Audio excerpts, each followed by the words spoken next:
కళ. ఇది నిద్రపోయే కళ కాదండి, నిద్ర నుంచి లేపే కళ. అదేనండి ఆర్ట్.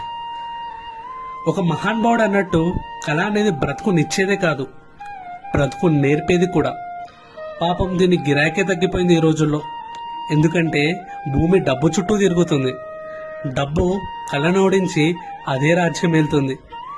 మనిషి ఉద్యోగంలో పడి తనలో ఒక కళ ఉన్నదనే విషయమే మర్చిపోయాడు. నీలో ఉన్న కళని నిద్రపుచ్చకు, దాన్ని తట్టి లేపు మిత్రమా. మళ్ళీ కళనే రాజ్యమేలే రోజులు దగ్గరలోనే ఉన్నాయి. కళాకారుడిని అవమానిస్తే కాలమే సమాధానం చెప్తుంది. నీలో ఉన్న కళని మాత్రం మర్చిపోకు. కళ ఎంత గొప్పదంటే నిన్ను నీకు తెలిసేలా చేస్తుంది. ప్రతి ఒక్కరికి ఏదో ఒక కళ ఉంటుంది. దాన్ని సానపెడితే వజ్రమే వెలుగునిస్తుంది. నీ ఉద్యోగం నువ్వు చేస్తూనే నీ కళకి కొంత సమయం కేటాయించు. ఏదో ఒక రోజు అదే నీకు సహాయపడుతుంది. నాకు రాఘోపాలరావు గారు చెప్పిన డైలాగ్ చాలా ఇష్టం మిత్రమా. ఓడికే తిని తొంగుంటే మడిసికి గొడ్డుకి తేడా ఏటుంటది, మడిసి అన్నాక కొద్దిగా కళాపోసన ఉండాలా. అర్థమైందిగా? వెళ్ళొస్తా మిత్రమా.